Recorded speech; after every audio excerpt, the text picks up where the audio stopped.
So yesterday we had done that जो covalent bond होता है उसमें कुछ ना कुछ आयनिक कैरेक्टर होता है. Okay, clear? क्योंकि ऐसे कोवलेंट बॉन्ड जिनमें कुछ ना कुछ आयनिक कैरेक्टर हो, या हम उनको बोल सकते हैं कि they are polar covalent bond. Okay, तो जो पोलर कोवलेंट बॉन्ड्स होते हैं उनके केस में there will be partial charges on the atoms. Separation of partial charges will be there within the molecule. ठीक है, एक साइड आपके पास पार्शियल पॉजिटिव डेवलप हो जाएगा, एक साइड पार्शियल नेगेटिव. और ऐसे मॉलिक्यूल को आप ऐसे भी बोल सकते हो कि this molecule is a dipole. Dipole क्यों बोल सकते हैं इसको? Because it is having partial positive and partial negative with in one molecule. जब एक मॉलिक्यूल के अंदर ही पार्शियल पॉजिटिव और एक मॉलिक्यूल अंदर ही नेगेटिव आ जाए, that is called as a dipole. Okay, so आपके पास जो पोलर मॉलिक्यूल होते हैं they can be called as a dipole. Okay, physics में एक वर्ड आएगा डाइपोल. डाइपोल का मतलब यही होता है when two equal and opposite charges are separated by a distance d. Okay, then this whole system is called as the dipole. इस पूरे सिस्टम को डाइपोल बोला जाता है. ओके, यस्टरडे हमने ये किया था. ओके, आज हम शुरू करने वाले हैं next topic, that is dipole moment. ठीक है, जैसे अभी हम पढ़ बैठे हैं कि in a polar molecule one end of the molecule is negative and the other end is positive. जैसे HCl के केस में एक एंड बना था पार्शियल पॉजिटिव, दूसरे एंड बना था पार्शियल नेगेटिव. ओके, तो one end is positive and other end is negative. Okay, in other words two opposite poles are present. तो हम क्या कह सकते हैं कि आपके पास within the molecule two opposite poles जो है वो प्रेजेंट है. जैसे HCl में एक जगह पार्शियल पॉजिटिव और उतना ही नेगेटिव पार्शियल नेगेटिव Cl के ऊपर. ओके, तो दो ऑपोजिट पोल्स प्रेजेंट है within the molecule. Okay, hence the molecule is said to have a property called dipole moment. अगर ये मॉलिक्यूल एक डाइपोल है, अगर कोई चीज डाइपोल हो, ठीक है, डाइपोल के लिए एक प्रॉपर्टी होती है डाइपोल मोमेंट. डाइपोल मोमेंट, तो अगर ये मॉलिक्यूल डाइपोल है तो इसकी डाइपोल मोमेंट भी होगी. ठीक है, और डाइपोल मोमेंट की कई सारी सिग्निफिकेंसेस हैं. Okay, so this type of molecule which are having two opposite poles, or you can say which are having polar molecules, the polar molecules have a type of property called as the dipole moment, क्योंकि वो dipole होते हैं. Okay, and dipole moment is a vector quantity. जैसे physics में पढ़ा होगा ना, scalar and vector quantities. Vector quantities क्यों कौन सी होती हैं? जिनकी डायरेक्शन भी हो. ठीक है, जिनको जब भी आपने किसी वेक्टर क्वांटिटी को स्पेसिफाई करना है उस टाइम उसको उसकी डायरेक्शन भी आपको स्पेसिफाई करनी पड़ती है और उसका मैग्नीट्यूड भी स्पेसिफाई करना पड़ता है. ऐसी क्वांटिटीज को बोलते हैं वेक्टर क्वांटिटीज, जिनकी direction as well as magnitude हमें डेजिग्नेट करना पड़े जब उनको एक्सप्रेस करना होता है. और स्केलर क्वांटिटीज के केस में आपको सिर्फ मैग्नीट्यूड बताना होता है. ठीक है, डायरेक्शन नहीं. ओके, जैसे फिजिक्स के अकॉर्डिंग अगर आप बात करें तो जो डिस्प्लेसमेंट होती है, ठीक है, displacement is the vector quantity. क्यों? क्योंकि A टू B डिस्प्लेस होना है तो आपको डायरेक्शन देनी पड़ेगी, A टू B जा रहे हो कि B टू A जा रहे हो. You have to mention the direction and also distance between A and B. A और B के बीच में डिस्टेंस क्या है ये भी आपको मेंशन करेगा. तो that's why displacement is a vector quantity. Whereas जो डिस्टेंस होता है, distance is the scalar quantity, you know that. ठीक है, तो जो आपके पास डायपोल मोमेंट है वो एक वेक्टर क्वांटिटी है. तो जो अगर ये वेक्टर क्वांटिटी है तो इसकी एडिशन के लिए जब भी आपको कई सारे डायपोल्स को ऐड करना होगा, आपको पता है ना, आपने फिजिक्स में पढ़ लिया होगा अब तक तो, कि जितने भी वेक्टर हैं अगर उनका रिजल्टेंट वेक्टर निकालना हो तो रिजल्टेंट वेक्टर कैसे निकलता है? उस टाइम आपको जो एडिशन करनी होती है वो वेक्टर एडिशन करनी होती है. जैसे वेक्टर्स को ऐड करते हैं, वेक्टर्स को हम नॉर्मल स्केलर्स की तरह ऐड नहीं कर सकते. ठीक है, जैसे हम पढ़ते हैं A टू B, अगर ये 4 मीटर है, B टू C, ये C पॉइंट, अगर ये 3 मीटर है तो A टू C का डिस्टेंस कितना होगा? But will be distance but is the displacement of A to C, that will be 5 metre. अब 5 मीटर कैसे आई? क्योंकि आपके पास आपने अगर नॉर्मल स्केलर क्वांटिटीज होती तो आप क्या करते, 4+3, तब तो आंसर आना चाहिए था 7, बट 5 क्यों आई? क्योंकि इस पे वेक्टर एडिशन लॉ लगे हैं। Okay clear? मैं वेक्टर को डिटेल में नहीं समझाऊंगा, वो आप फिजिक्स में पढ़ चुके हो। वैसे आपको बता रहा हूँ कि dipole moment is a vector quantity, तो इसको, इसकी एडिशन करते टाइम, इसकी सब्ट्रैक्शन करते time you need to apply vector laws. ठीक है? और अगर वेक्टर क्वांटिटी है तो इसकी डायरेक्शन भी होगी। डायरेक्शन कहाँ से कहाँ को होती है? पॉजिटिव से नेगेटिव की तरफ। मतलब जैसे HCl मॉलिक्यूल है, ये एक डायपोल मॉलिक्यूल है, क्योंकि ये हाइड्रोजन के ऊपर पार्शियल पॉजिटिव और क्लोरीन के ऊपर पार्शियल नेगेटिव चार्ज आ रहा है, और वो भी इक्वल। अगर इस पे जितना चार्ज आएगा उतना ही चार्ज इस पे आएगा, बस साइन का डिफरेंस होगा। अगर हाइड्रोजन के ऊपर पॉजिटिव आएगा तो आपके पास क्लोरीन के ऊपर उतना ही नेगेटिव चार्ज आएगा। ओके, तो this is a dipole. Clear? और डायपोल, इसकी डायपोल मूवमेंट होगी, और हमें पता लग गया कि dipole movement is a vector quantity. और उसकी डायरेक्शन कहाँ से कहाँ को होगी? हाइड्रोजन से क्लोरीन की तरफ। जो ये डायपोल मूवमेंट होगी, that is having direction from hydrogen to chlorine, partial positive से पार्शियल नेगेटिव की तरफ। ठीक है? अब ये डायपोल मूवमेंट है क्या? इतनी देर होगी डायपोल मूवमेंट डायपोल मूवमेंट लगा रखी है, ये एक्चुअल में डायपोल मूवमेंट का मतलब क्या है? Dipole movement means product of magnitude of charge and distance between the charges. मतलब जब भी आपके पास कोई डायपोल होता है, ठीक है, इसमें ये पॉजिटिव और ये नेगेटिव सेम है, जितना ये पॉजिटिव है उतना ये नेगेटिव है। मतलब अगर इस साइड आपके पास +1 कूलम चार्ज है तो इस साइड आपके पास -1 कूलम चार्ज होगा। ठीक है? तो चार्ज का मैग्नीट्यूड कितना है? दोनों में से किसी भी चार्ज की वैल्यू ले सकते हो, मैग्नीट्यूड ही लेना है, क्योंकि आपने साइन नहीं लेना। ठीक है? तो चार्ज का मैग्नीट्यूड हुआ 1 मल्टीप्लाई बाय डिस्टेंस। इन दोनों के बीच में डिस्टेंस क्या है? लेट अस से 3 मीटर। ठीक है? Multiply by distance. चार्ज का मैग्नीट्यूड दोनों में से किसी का भी मैग्नीट्यूड ले लो, क्योंकि दोनों सेम वैल्यू के होंगे, बस साइन में डिफरेंट होंगे, एक अगर पॉजिटिव या दूसरा नेगेटिव होगा डाइपोल में। ठीक है? तो product of magnitude of charge multiply by distance is called as the dipole moment. ये एक क्वांटिटी है जिसका यूज आप आगे समझोगे कैसे करते हैं। ठीक है? तो यहाँ पे ये जो म्यू है, this is representing dipole moment. ठीक है? Mu is equal to Q into D. Q क्या है यहाँ पे? चार्ज। डी क्या है? डिस्टेंस। चार्ज के यूनिट्स क्या होते हैं? कूलम। डिस्टेंस के यूनिट क्या होते हैं? मीटर। तो आपके पास म्यू के यूनिट्स क्या बनेंगे? Coulomb into metre. जो म्यू है, म्यू मतलब डाइपोल मोमेंट। ठीक है? उसके ऐसा यूनिट्स क्या बनेंगे डाइपोल मोमेंट के? कूलम, क्योंकि चार्ज तब आप कूलम में मेजर करोगे, क्योंकि चार्ज का ऐसा यूनिट क्या है? कूलम। ओके? और डिस्टेंस आप तब मीटर में मेजर करोगे, तो इट मींस ऐसा unit of dipole moment is coulomb into metre. Similarly CGS unit, CGS units भी होते हैं, आपको पता है दो मेन सिस्टम है हमारे पास, एसआई, सीजीएस। सीजीएस एक दूसरा भी है एफपीएस, एफपीएस की बात नहीं कर रहे। ठीक है? तो जो सीजीएस सिस्टम है, कॉमनली यूज यही दो होते हैं। सीजीएस सिस्टम है, उसमें डायपोल मोमेंट के यूनिट्स क्या बनने चाहिए? देखो, जैसे चार्ज का ऐसा यूनिट कूलम है, ओके, तो चार्ज का जो सीजीएस सीजीएस यूनिट है वो कौन सा है? ईएसयू, इलेक्ट्रोस्टैटिक यूनिट। इसको बोलते हैं इलेक्ट्रोस्टैटिक यूनिट। और लेंथ तो आपको पता ही, डिस्टेंस तो आपको पता ही है, सेंटीमीटर। तो ईएसयू इंटू सेंटीमीटर जो होता है, this is the unit of dipole moment in vector, sorry, in CGS system. ठीक है? बट जो हम कॉमनली यूज करते हैं, कॉमनली हम यूज करते हैं यूनिट, वो है डिबे।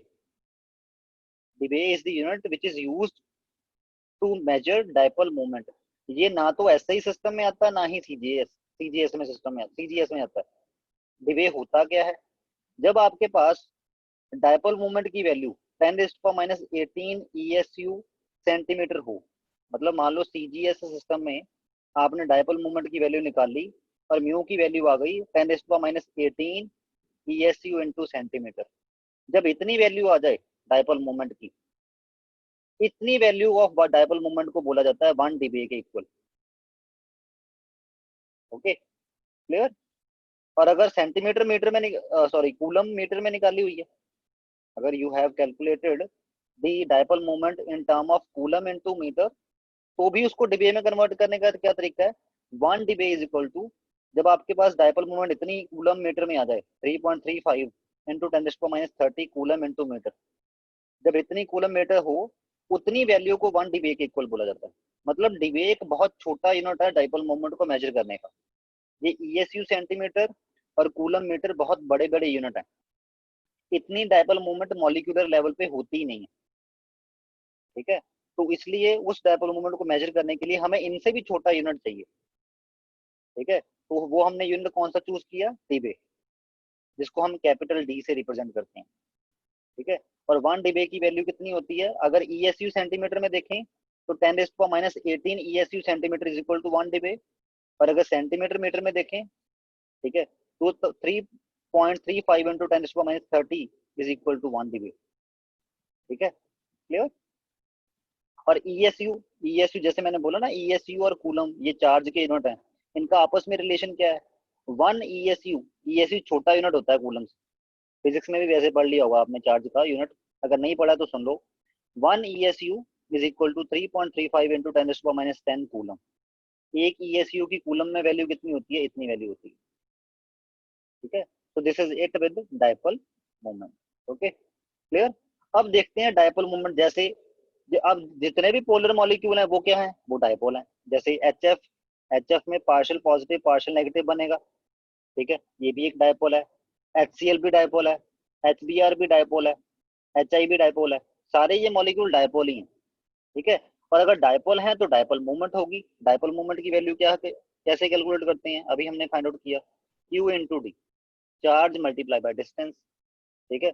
अब चार्ज, ठीक है, मान लेते हैं कि H और F, HF में जितना डिस्टेंस है HCl में भी उतना डिस्टेंस है, HBr में भी उतना डिस्टेंस है, HI में भी उतना डिस्टेंस, मानने की बात है, हालांकि डिस्टेंस डिफरेंट होगा, क्योंकि क्लोरीन छोटा है तो उस time distance between the nucleus कम होगा, क्लोरीन थोड़ा बड़ा है उस टाइम क्या होगा, उस टाइम डिस्टेंस ये बढ़ जाएगा, क्लियर। तो यहाँ से क्या आ रहा है आपके पास, HF जो है उसकी हाईएस्ट डायपोल मूवमेंट आती है और HI की जो है वो लोएस्ट डायपोल मूवमेंट आती है। अब आप बोलोगे कि charge dipole movement is equal to Q into D होता है, इसके केस में डिस्टेंस ज्यादा होगा, ऑब्वियस है, डायपोल मूवमेंट बढ़नी चाहिए थी।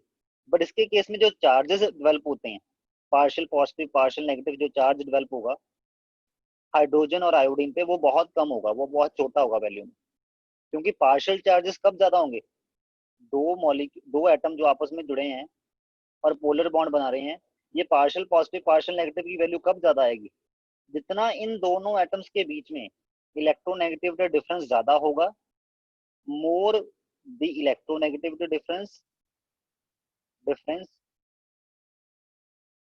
more will be the partial charges, okay. और जितने ज्यादा पार्शियल चार्जेस होंगे, डायपोल मोमेंट की वैल्यू क्या होती है, Q इंटू डी, उतना ही जो Q है वो बढ़ता जाएगा, ठीक है। दोनों पे इक्वल एंड अपोजिट चार्ज आएंगे ना, तो मैग्नीट्यूड तो दोनों में से किसी का भी ले लो, बट जितने ज्यादा पार्शियल चार्जेस होंगे उतना ही ज्यादा Q होगा, ठीक है। जितना ज्यादा डी हो उतना ही डायपोल मोमेंट भी बढ़ती है, ठीक है। तो लॉजिकली देखा जाए इसकी भी डायपोल मोमेंट इससे ज्यादा हो सकती थी, बट इसमें जो चार्ज है वो बहुत कम बनता है, तो जो डिस्टेंस इसमें ज्यादा है उसकी कोई सिग्निफिकेंस रहती नहीं है, ठीक है। एच और आई के बीच में जो डिस्टेंस ज्यादा है उसकी कोई सिग्निफिकेंस रह नहीं जाती, क्योंकि इसके केस में चार्जेस जो पार्शियल चार्जेस आ रही हैं, पार्शियल पॉजिटिव पार्शियल नेगेटिव, वो बहुत कम आ रहे हैं, ठीक है। तो ये ऑर्डर है डायपोल मोमेंट का इन दीज मॉलिक्यूल्स।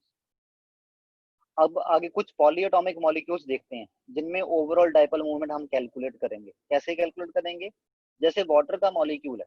अब वाटर का मॉलिक्यूल है, दो बॉन्ड है, एक ये वाला बॉन्ड है, ये भी पोलर बॉन्ड है, ये वाला भी पोलर बॉन्ड है, ठीक है। अगर इस बॉन्ड की बात करें, पार्शियल पॉजिटिव इस हाइड्रोजन पे आएगा, पार्शियल नेगेटिव ऑक्सीजन पे आएगा, ठीक है। तो इस बॉन्ड के लिए जो डायपोल मूवमेंट की डायरेक्शन हुई वो ये रही। सिमिलरली इस बॉन्ड के लिए जो डायपोल की डायरेक्शन हुई वो ये रही। दो डायपोल हैं, एक ऐसे एक्ट कर रहा है, एक ऐसे एक्ट कर रहा है, ठीक है। और मैंने क्या बोला, dipole is a vector quantity. तो डायपोल एडिशन हम कैसे करेंगे, डायपोल इस डायपोल और इस डायपोल की ओवरऑल इस मॉलिक्यूल की ओवरऑल डायपोल मूवमेंट कैसे निकालेंगे, इस वेक्टर को और इस वेक्टर को ऐड करना है, और वो डायरेक्शन किधर को आएगी, इधर को, इस ये वाला वेक्टर और ये वाला वेक्टर जब ये एक्ट करेंगे तो इनका जो ओवरऑल वेक्टर बनेगा वो वेक्टर इधर को होगा ना ओवरऑल दिस। और उस वेक्टर की डायपोल मूवमेंट कैसे निकालेंगे, इस वेक्टर की डायपोल मूवमेंट प्लस इस वेक्टर की dipole movement, okay. Simply plus नहीं करनी, कैसे करनी है, बाय लॉ, वेक्टर लॉज, ठीक है। तो वेक्टर लॉज से जब इस डायपोल की और इस डायपोल की डायपोल मोमेंट को ऐड किया जाता है तो उसकी वैल्यू क्या आती है 1.84 dB। वाटर के लिए जो डायपोल मोमेंट की वैल्यू आती है overall that is 1.84 dB। Okay, और ओवरऑल डायपोल मोमेंट की डायरेक्शन कहाँ से कहाँ को होती है, ऐसे होती है लाइक दिस, यहाँ पे वैसे मैंने दिखाई हुई है। ठीक है, सिमिलरली आपके पास ये अमोनिया मॉलिक्यूल है, ठीक, जो लोन पेयर होता है उसकी भी अपनी एक डायपोल मूवमेंट होती है, क्योंकि लोन पेयर मींस इस साइड जो है वो बहुत ज्यादा इलेक्ट्रॉन डेंसिटी है, क्योंकि जहाँ पे लोन पेयर है वहां पे तो इलेक्ट्रॉन एज इट इज पड़े हैं ना, बॉन्ड में क्या वो तो वैसे ही पड़े हैं, तो यहाँ पे पार्शियल नेगेटिव, यहाँ पे नेगेटिव बहुत ज्यादा है। ठीक है, तो लोन पेयर की अपने डायपोल मोमेंट इस साइड को, ठीक है, और ये जो तीन बॉन्ड है अमोनिया में, इन तीनों बॉन्ड्स की जो डायपोल मोमेंट है दैट इज लाइक दिस, क्योंकि नाइट्रोजन हाइड्रोजन का बॉन्ड है, nitrogen is more electronegative than hydrogen, तो होगा क्या, इन दोनों के बीच में जो बॉन्ड बनेगा उसकी डायपोल मोमेंट ऐसे होगी, हाइड्रोजन टू नाइट्रोजन। सिमिलरली इन दोनों के बीच में जो बॉन्ड बनेगा उसकी डायरेक्शन ऐसे होगी। सिमिलरली इन दोनों के बीच में जो बॉन्ड बनेगा, being nitrogen is more electronegative than hydrogen, तो इसकी डायपोल मोमेंट ऐसे होगी। तो इन तीनों की जो डायपोल मोमेंट आएगी ओवरऑल, ठीक है, वो कैसी आएगी, ऐसे। ठीक है, ऊपर से ये वाला जो लोन पेयर है इसकी डायपोल मोमेंट कैसे, ऐसे। अब ये दोनों भी आपस में ऐड हो जाएंगी, ओवरऑल डायपोल मोमेंट कैसे निकल के आएगी फिर, like this will be the overall dipole moment. Overall dipole moment की डायरेक्शन किधर को होगी, इधर को। और अमोनिया की ओवरऑल डायपोल मोमेंट की वैल्यू क्या होती है 1.49 dB। ठीक है, जैसे मैंने बोला था कि कार्बन डाइऑक्साइड जो है, हालांकि इसमें पोलर बॉन्ड होते हैं बट ये ओवरऑल नॉन पोलर क्यों हो जाता है, ओवरऑल नॉन पोलर होने का रीजन क्या था कि इसकी जो ओवरऑल डायपोल मोमेंट की वैल्यू आएगी वो भी जीरो ही आएगी। क्यों, कार्बन और ऑक्सीजन का अगर ये वाला बॉन्ड देखें, इस बॉन्ड की डायपोल मोमेंट इधर को है, क्योंकि कार्बन जो है वो लेस इलेक्ट्रोनेगेटिव है, ऑक्सीजन मोर इलेक्ट्रोनेगेटिव है। कार्बन के ऊपर पार्शियल पॉजिटिव आएगा, ऑक्सीजन के ऊपर पार्शियल नेगेटिव आएगा, तो कार्बन ऑक्सीजन बॉन्ड की जो डायरेक्शन है, डायपोल मोमेंट की डायरेक्शन है वो इधर को है, और इस वाले बॉन्ड की जो डायपोल मोमेंट की डायरेक्शन है वो इधर को है।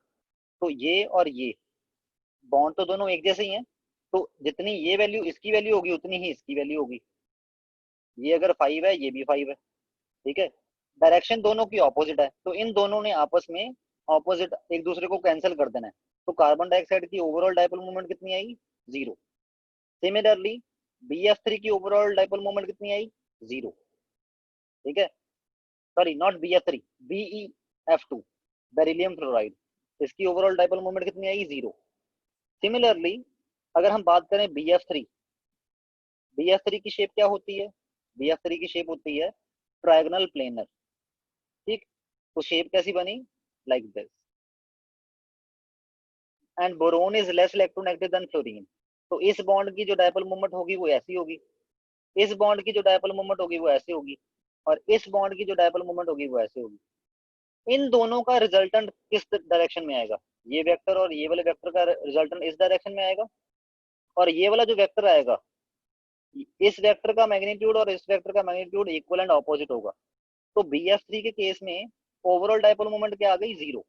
इन तीनों वेक्टर्स ने, इन तीनों डायपोल मोमेंट वेक्टर ने आपस में एक दूसरे को कैंसिल आउट कर दिया, इसलिए ओवरऑल डायपोल मोमेंट क्या आती है BF3 मॉलिक्यूल की, जीरो।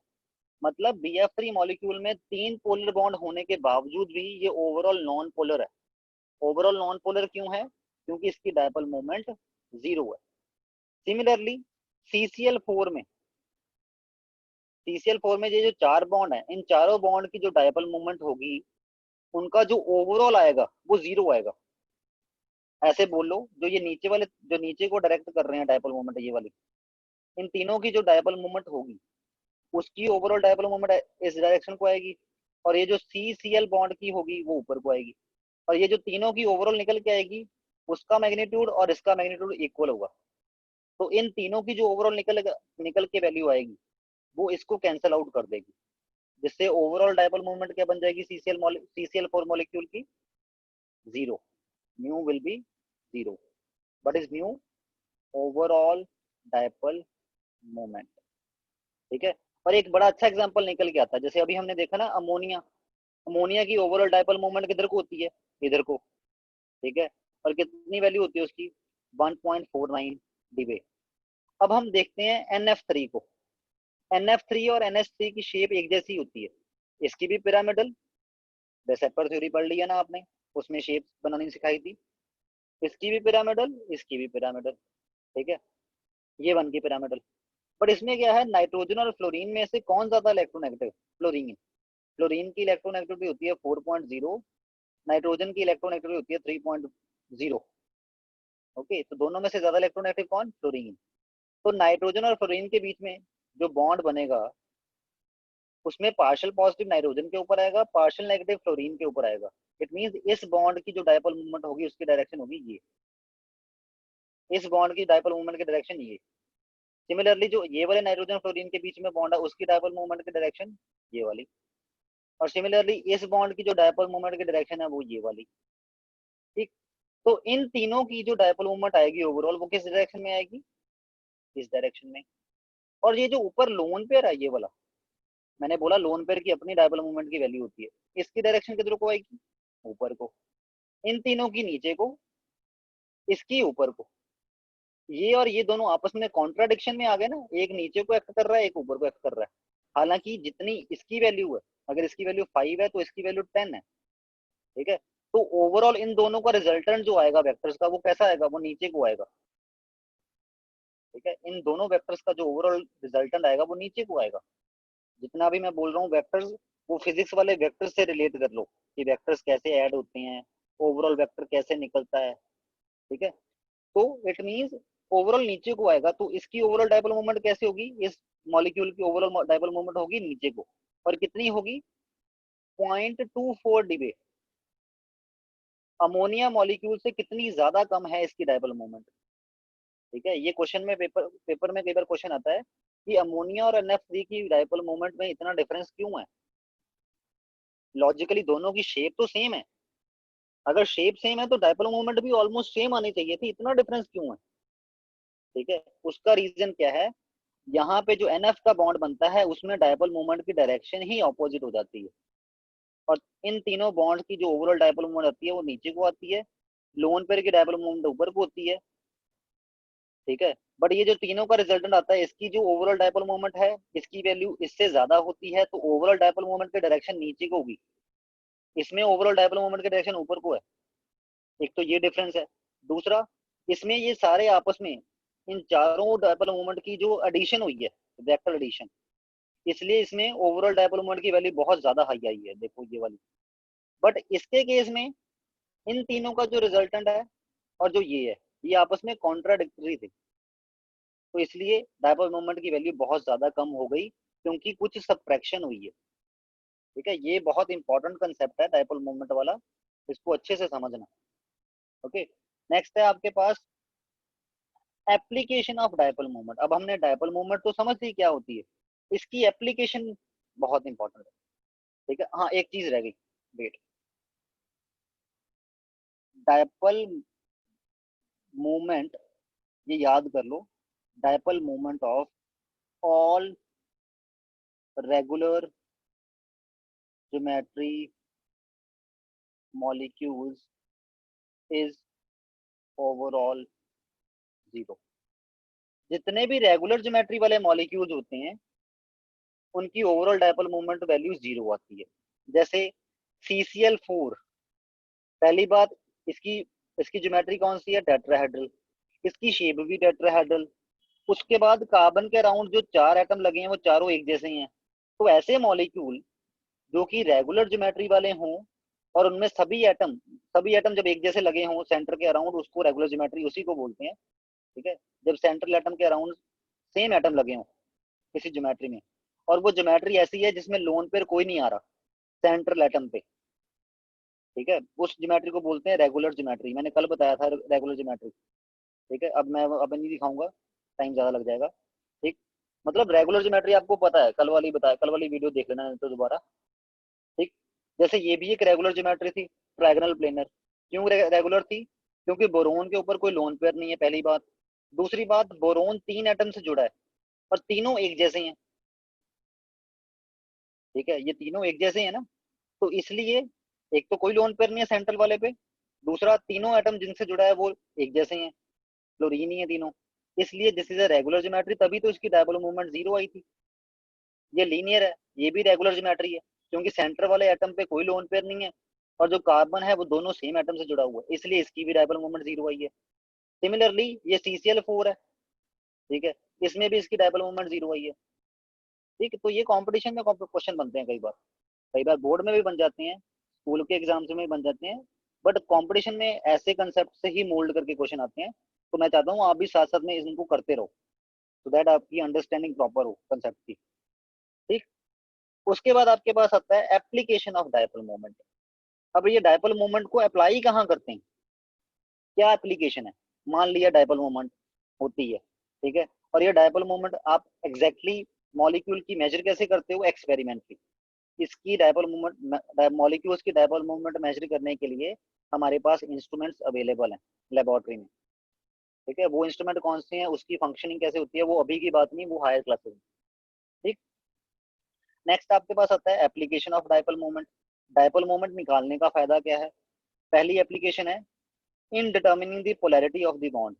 अगर आपको किसी मॉलिक्यूल की डायपोल मूवमेंट पता लग जाए तो आपको ये आइडिया लग जाता है कि मॉलिक्यूल कितना पोलर होगा, कितना पोलर नेचर का होगा। जितना ज्यादा पोलर नेचर का होगा उतना ही वो आयनिक होगा, उतना ही उसके बॉन्ड में आयनिक कैरेक्टर ज्यादा होगा। कैसे, एग्जांपल से समझते हैं। जैसे हमें पता लग गया, मान लो मैं आपको नहीं दिखाया मैंने ये कौन से मॉलिक्यूल है, मैंने आपको बोला एक मॉलिक्यूल है जिसकी डायपोल मूवमेंट है 1.78 डीबे और दूसरा मॉलिक्यूल है जिसकी डायपोल मूवमेंट है 0.38 डीबे। बताओ दोनों में से कौन ज्यादा पोलर नेचर का है। ऑटोमेटिकली 1.78 डीबे। ठीक है, आप ऐसे बोलोगे ना 1.78 डीबे वाला ज्यादा पोलर नेचर का है, तो इट मींस डायपोल मूवमेंट आपको आइडिया देती है कि मॉलिक्यूल कितना पोलर है। जितना ज्यादा पोलर होगा उतना ही उसके बॉन्ड में आयनिक कैरेक्टर ज्यादा होगा, आयनिक character will be more. Okay, second, अब जैसे परसेंटेज आयनिक कैरेक्टर निकालने के लिए मैंने एक तो इलेक्ट्रोनेगेटिविटी डिफरेंस वाले में समझाया था कैसे निकाल सकते हैं, अभी दोबारा दिखाता हूँ आपको। एक तो ये तरीका था जिससे आप इलेक्ट्रोनेगेटिविटी डिफरेंस के अकॉर्डिंग निकालते हो, ठीक है, कि आयनिक कैरेक्टर कितना होगा किसी कोवलेंट बॉन्ड में।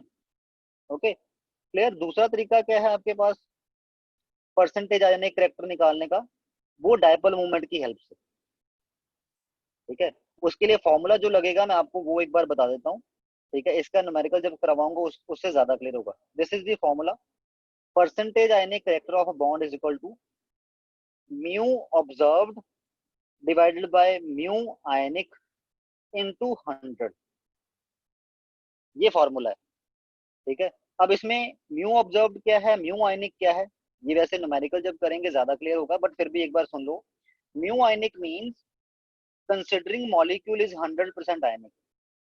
म्यू आयनिक किसको मान बोलते हैं हम, आपने ये मान के चलना है कि आपका मॉलिक्यूल 100% आयनिक है, और जब वो 100% आयनिक होगा तो होगा क्या, उसके दोनों एटम्स पे इक्वल एंड ऑपोजिट चार्ज आएगा, वो भी 1 का।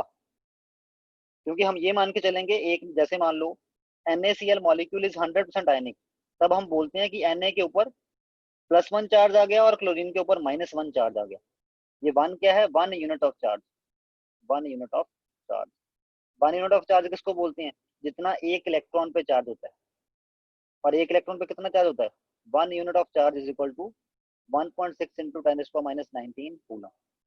क्योंकि Na ने एक इलेक्ट्रॉन छोड़ा है इसलिए इसके ऊपर +1, और Cl ने एक इलेक्ट्रॉन पकड़ा है इसलिए इसके ऊपर -1 चार्ज आ गया। +1 चार्ज का मतलब क्या है, 1 यूनिट ऑफ चार्ज, और 1 यूनिट चार्ज कितना होता है कूलम्स में, 1.6 इंटू 10⁻19 कूलम। मतलब Na के ऊपर 1.6 इंटू 10⁻19 कूलम आ गया, और क्लोरीन के ऊपर 1.6 इंटू 10⁻19 कूलम आ गया नेगेटिव चार्ज। और हमने ये क्या माना है कि NaCl जो मॉलिक्यूल है ये 100% आयनिक है, क्योंकि जब 100% आयनिक होता है तभी हम बोल सकते हैं इसके ऊपर +1 चार्ज है, इसके ऊपर -1 चार्ज। अदरवाइज हम पार्शियल चार्जेस की टर्म में बात करते हैं, partial +1, partial not partial +1, partial positive partial negative. ये पार्शियल की वैल्यू कितनी है, 0.2 है, 0.1 है, 0.3 है, वो डिपेंड करता है मॉलिक्यूल के ऊपर। ओके, इसकी वैल्यू 1 नहीं होती, बस 1 तब होती है जब कंप्लीट ट्रांसफर हो जाए इलेक्ट्रॉन की, और जब कंप्लीट ट्रांसफर हो जाए तब हम बोलते हैं कि मॉलिक्यूल 100% आयनिक है। ओके, अब इसको थोड़ा सा एग्जांपल से समझते हैं। और यहाँ पे म्यू ऑब्जर्व क्या है कि एक्चुअल में उसकी डायपोल मोमेंट कितनी ऑब्जर्व करी गई है। अब मैं थोड़ा एक बार फॉर्मूले को समझा दूं। म्यू ऑब्जर्व मींस कि उसकी डायपोल मोमेंट ऑब्जर्व्ड कितनी है जो एक्चुअल में है। म्यू आयनिक मींस अगर उसको 100% आयनिक मान लिया जाए तब उसकी डायपोल मोमेंट की वैल्यू क्या आती है, इनटू 100। ऐसा करने से आपके पास परसेंटेज आयनिक करेक्टर निकल आता है। कैसे, अब इसको थोड़ा एग्जांपल से क्लियर करते हैं। Problem first, calculate the percentage ionic character of HCl given that observed dipole moment is 1.03 dB। उसकी जो ऑब्जर्व्ड डायपोल मोमेंट है वो 1.03 dB है। ठीक है, कैलकुलेटेड डायपोल मोमेंट कितनी है, सॉरी म्यू आयनिक वाली डायपोल मोमेंट कितनी है, अगर वो 100% आयनिक होता है उसकी डायपोल मोमेंट तब कितनी होती है, ये आपने निकालना है। ये आइडियल केस है। ठीक है, और they are saying bond length of HCl bond में हाइड्रोजन और क्लोरीन के बीच जो लेंथ है वो कितनी है, 1.275 ओमस्ट्रॉम। उन्होंने म्यू ऑब्जर्व तो दे दी, म्यू आयनिक नहीं दी, वो आपको कैलकुलेट करनी है। वो कैलकुलेट कैसे करनी है, if HCl is 100% ionic each end would carry charge equal to 1 unit. अगर HCl 100% आयनिक होता तो इसके ऊपर +1 चार्ज आता है, इसके ऊपर -1 चार्ज आता है ना। +1 चार्ज का मतलब मैंने अभी भी बताया 1.6 इंटू 10⁻19 कूलम प्लस में, और इसके ऊपर कितना आता, -1.6 इंटू 10⁻19 कूलम। क्लियर, अगर HCl मॉलिक्यूल 100% आयनिक होता तो इस H पे इतना चार्ज आता, इस क्लोरीन पे भी इतना ही चार्ज आता नेगेटिव में, और इन दोनों के बीच में डिस्टेंस कितना है वो भी हम गिवन है 1.275 ओमस्ट्रॉम। ठीक है, तो डिस्टेंस आपको पता है, दो चार्जेस के बीच में डिस्टेंस क्या है, d, ये आपको पता है, चार्जेस के मैग्नीट्यूड आपको पता है, तो इसकी डायपोल मोमेंट निकल आएगी। ठीक है, तो म्यू आयनिक निकल आएगा यहाँ से। तो आपके पास क्या आ रहा है, each end would carry equal and opposite charge like this, और बॉन्ड लेंथ गिवन है। तो dipole movement for 100% character ionic character, अगर HCl 100% आयनिक होता तो उसकी डायपोल मूवमेंट क्या होती, उसको कैलकुलेट करने वाले हैं। अब हम कैसे कैलकुलेट करेंगे, mu ionic is equal to Q into D. ये आइडल केस है, अगर 100% मॉलिक्यूल आयनिक हो वो बोला। तो Q चार्ज ऑन इलेक्ट्रॉन कितना जो होता है, charge on electron 1.6 into 10⁻19 coulomb. अगर ESU में बोलना हो तो तब कितना होता है, 4.8 इंटू 10⁻10 ESU। ठीक है, जैसे मैं शायद ये वाला मैं बताना भूल गया, यहाँ पे मैंने पॉइंट नोट किया था नहीं। जैसे देखो, इलेक्ट्रॉन पे चार्ज कितना होता है, 1.6 इंटू 10⁻19 कूलम। ठीक है, अगर इलेक्ट्रॉन पे चार्ज जो है वो ESU के टर्म में बताना है, ESU क्या है, चार्ज का CGS यूनिट। ठीक है, तो आपको कूलम को CGS में कैसे कन्वर्ट करना है, ये रिलेशन लगाओगे। तो इसको सॉल्व करने पे इलेक्ट्रॉन पे चार्ज कितना निकल के आता है, 4.8 इंटू 10⁻10 ESU। इतना चार्ज होता है इलेक्ट्रॉन के ऊपर ESU में। ठीक है, तो चार्ज की वैल्यू कितनी आ गई, पॉजिटिव और नेगेटिव दोनों पे सेम वैल्यू आएगी, इसके ऊपर +1 इसके ऊपर -1। +1 का मतलब 4.8 into 10⁻10 ESU multiply by distance. HCl में जो H है और जो Cl है इसके बीच में डिस्टेंस कितना दे दिया, 1.275 ओमस्ट्रॉम।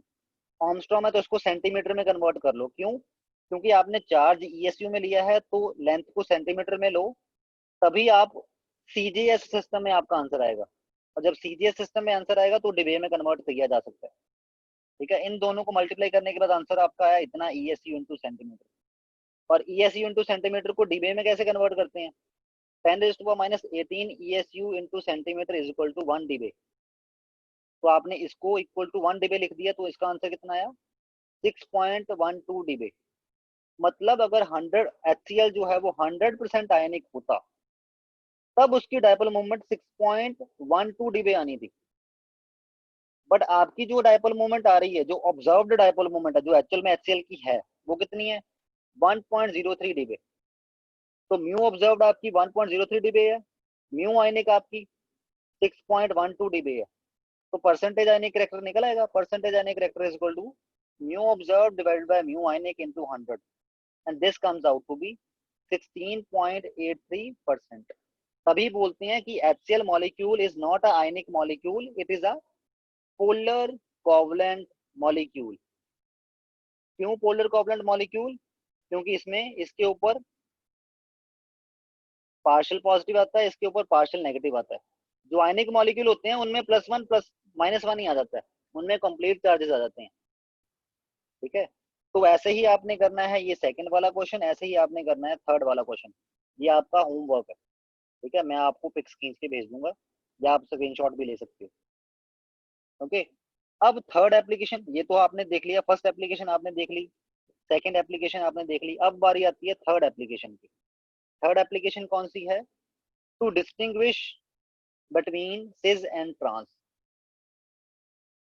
सिस एंड ट्रांस मॉलिक्यूल्स के बीच में डिस्टिंक्शन भी आप कर सकते हो। अब ये सिस और ट्रांस क्या होता है, देखो ये आगे पढ़ेंगे हालांकि हम। कार्बन कार्बन डबल बॉन्ड में, ऐसे मान low carbon carbon double bond है, ठीक है, इस पे ए और बी लगा है, इस पे भी ए और बी लगा है, ए सेम है, बी सेम है।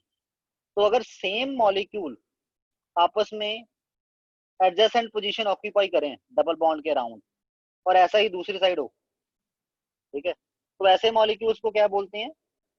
सिस। ऐसी कॉन्फ़िगरेशन को आप क्या बोलोगे? सिस। ठीक है, क्लियर। बट अगर ऐसा हो, ए ए ऐसे ऑपोजिट आ जाए, बी ऐसे ऑपोजिट आ जाए, ऐसी कॉन्फ़िगरेशन को क्या बोलोगे? ट्रांस। ठीक है, तो दिस इज, जैसे इसमें दिखाया हुआ है, मैंने कौन सा फॉर्मूला लिया है इसमें, अगर इसको शॉर्ट फॉर्म में लिखूं तो C2H2Cl2, ये है, क्लियर। तो इसके लिए आपके पास दो कॉन्फ़िगरेशन है, कौन कौन सी? ये इसकी सिस कॉन्फ़िगरेशन है, ये इसकी ट्रांस कॉन्फ़िगरेशन। ट्रांस कॉन्फ़िगरेशन में ये दोनों ऑपोजिट, ये दोनों ऑपोजिट, और सिस में ये दोनों सेम वाले एडजेसेंट, सेम वाले एडजेसेंट। ओके, तो अब देखो कि कैसे पता लगेगा कि आपके पास कौन, जैसे मान लो आपने एक कंटेनर में ये वाले मॉलिक्यूल C2Cl2H2 ले लिए, आपको नहीं पता इसकी सिस फॉर्म है कि ट्रांस फॉर्म है, ठीक है, आपको नहीं पता इसमें सिस फॉर्म ली है कि ट्रांस फॉर्म ली है, आपको किसी प्रोफेसर ने दे दिया कि हाँ भाई पता लगा के लाओ ये सिस है कि ट्रांस है। आपको टेंशन पड़ गई, क्या है सिस है ट्रांस है, हम कैसे पता लगाएं? आपको ये तो पता है कि इसकी दो फॉर्म्स एग्जिस्ट करती हैं, सिस और ट्रांस, बट आप इसको कैसे पता लगाओगे कि ये सिस है कि ट्रांस? देख तो सकते नहीं मॉलिक्यूल को, मॉलिक्यूल तो छोटे बड़े होते हैं, क्या तरीका है? आपने देखा, आपने पढ़ा, पहले पहले आपने ये थ्योरी समझी हुई है, इसलिए बोलते हैं theory is also important. Practical भी इंपॉर्टेंट है, थ्योरी भी इंपॉर्टेंट है। देखो, जो सिस फॉर्म होती है, सिस फॉर्म के केस में इस बॉन्ड की डायपोल मोमेंट इधर को, इस बॉन्ड की डायपोल मोमेंट इधर को, इस बॉन्ड की डायपोल मोमेंट इधर को, इस बॉन्ड की डायपोल मोमेंट इधर को। क्यों है वो आप खुद पता लगाओगे, आपको पता है। और कार्बन कार्बन वाला बॉन्ड तो पोलर होगा ही नहीं, क्योंकि दोनों इक्वल इलेक्ट्रोनेगेटिविटी वाले हैं, तो ये तो कोवलेंट बॉन्ड है ही नहीं, ये वाला। तो अगर इन चारों डायपोल मोमेंट का ओवरऑल सम देखेंगे हम, तो इधर को आएगा। मतलब जो सिस मॉलिक्यूल होगा, इसकी ओवरऑल डायपोल मोमेंट होती है, cis molecule have overall dipole moment value, ठीक है। तो इट मींस सिस कॉन्फ़िगरेशन की डायपोल मोमेंट जीरो नहीं होगी। बट ट्रांस के केस में क्या होता है, ये और ये, इन दोनों की जो डायपोल मोमेंट है और इन दोनों की जो डायपोल मोमेंट है, ये आपस में एक दूसरे को कैंसल आउट कर लेती हैं। जैसे इसकी डायपोल मोमेंट इधर को आई, इस बॉन्ड की, इसकी इधर को आई, ये दोनों ऑपोजिट आ गई, तो एक दूसरे को कर दिया कैंसिल। सिमिलरली इस बॉन्ड की डायपोल मोमेंट इधर को, इस बॉन्ड की डायपोल मोमेंट इधर को, तो इन दोनों ने कर दिया आपस में एक दूसरे को कैंसल आउट। तो इट मींस ये चारों आपस में कैंसल आउट हो गई एक दूसरे से, ठीक है। तो इसलिए आपके पास जो कॉन्फ़िगरेशन है वो कौन सी है, ये कौन सी कॉन्फ़िगरेशन है? ट्रांस। ट्रांस कॉन्फ़िगरेशन में म्यू की वैल्यू क्या आती है? जीरो। डायपोल मोमेंट की वैल्यू क्या आती है? जीरो। ठीक, तो आपने क्या, आपके दिमाग में आया हाँ भाई ट्रांस में डायपोल मोमेंट जीरो होती है, सिस में डायपोल मोमेंट जीरो नहीं आती। प्रोफेसर ने आपको बोला, आपने क्या किया, आपने इसकी क्या करी, आपने इसकी डायपोल मोमेंट नोट करी, आपने देखा इसकी डायपोल मोमेंट जीरो आ रही है, जैसे ही जीरो आई आपने कर दिया कंक्लूड क्या, ट्रांस। आपको वैसे ही पता लग गया कि वो ट्रांस है। क्योंकि अगर डायपोल मोमेंट की कुछ वैल्यू आती तो वो सिज होती। तो ऐसे ही हम पता लगाते हैं अननोन मॉलिक्यूल्स की, जब हमें शक हो कि वो सिज है कि ट्रांस है। कुछ नहीं करना आपने, क्योंकि मॉलिक्यूल को देख तो सकते नहीं, एक्सपेरिमेंटली आपने उसकी दोनों की डायपोल मोमेंट पता लगा लेनी है।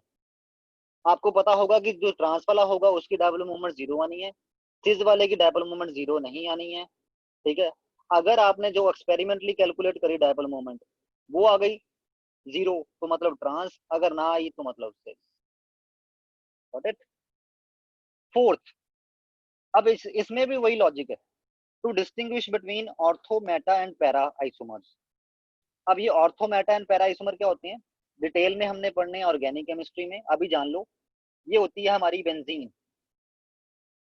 बेंजीन में जब दो सब्स्टिट्यूएंट लगे हों, एक इस पोजीशन पे एक इस पोजीशन पे, एडजेसेंट पोजीशन पे, मतलब दोनों एक पोजीशन के बाद ही अगला वाला, जैसे एक लग गया यहाँ पे, वेट, एक लग गया यहाँ पे, एक लग गया यहाँ पे, या ऐसा ना हो कि ऐसा हो, एक लग गया यहाँ पे, एक लग गया, सॉरी ये तो वही हो गया, वेट, एक यहाँ पे एक यहाँ पे, मतलब ये सारी जब दोनों एडजेसेंट पोजीशन ऑक्यूपाई कर रहे हैं, ठीक है, जो आपने सब्स्टिट्यूएंट लगाए ये बेंजीन के ऊपर, ये दो सब्स्टिट्यूएंट लग गए, ठीक है, अगर वो दोनों ऑल्टरनेट पोजीशन पे होते हैं तो उस कॉन्फ़िगरेशन को बोलते हैं ऑर्थो कॉन्फ़िगरेशन।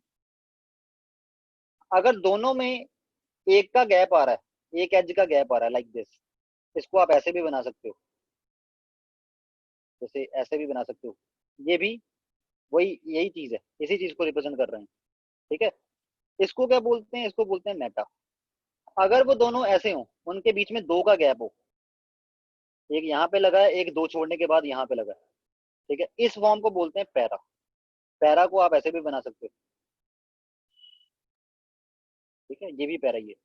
बस बेसिक क्राइटेरिया क्या है, इस सब्स्टिट्यूएंट और इस सब्स्टिट्यूएंट के बीच में दो का गैप है, ठीक है। तो ये वाली कॉन्फ़िगरेशन होगी ऑर्थो, ये वाली होगी मेटा, ये वाली होगी पैरा, ठीक है।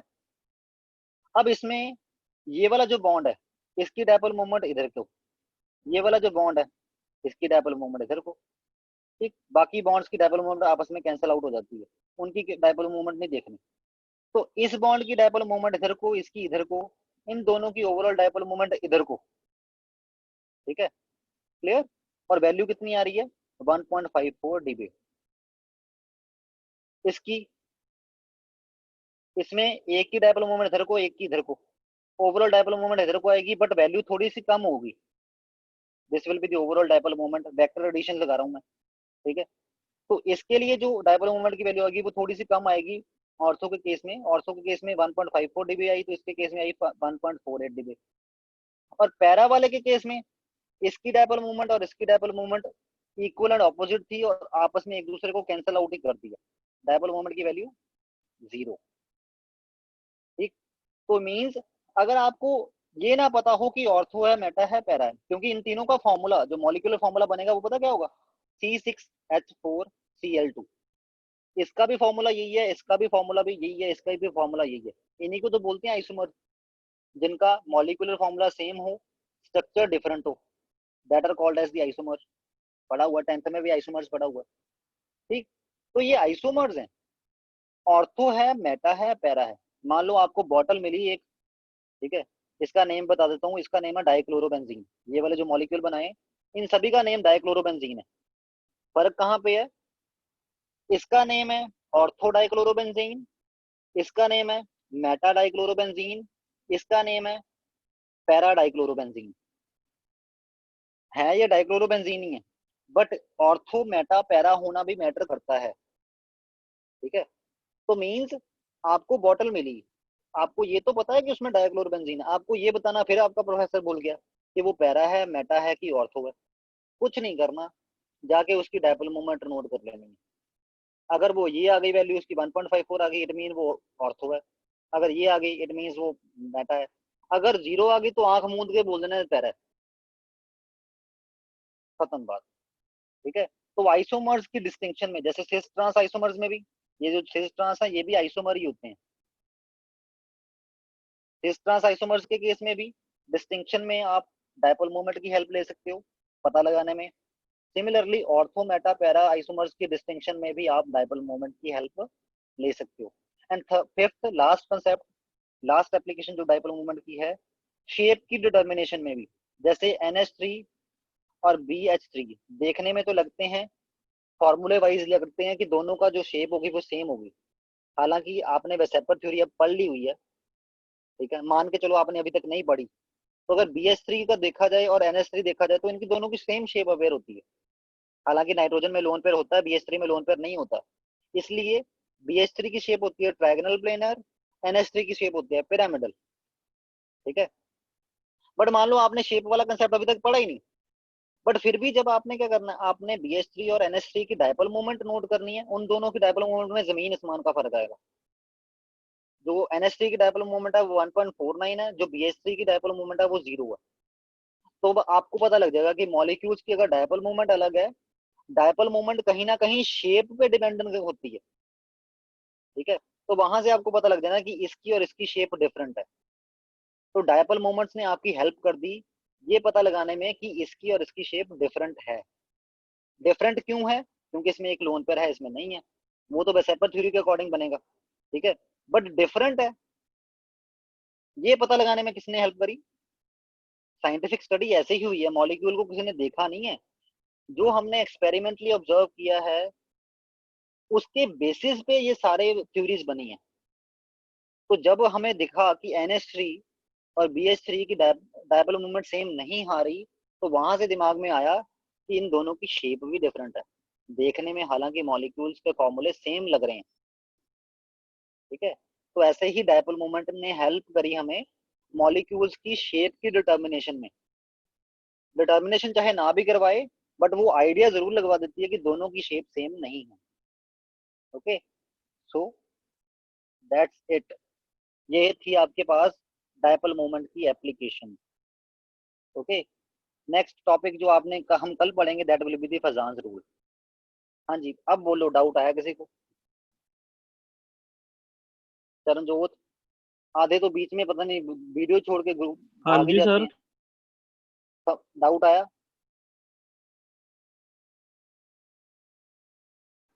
सर हले समझ घट आया कि कल दी वीडियो हले थोड़ी देखी, मैं पूरी नहीं देखी। Jasmeen, Gurgam, yes sir.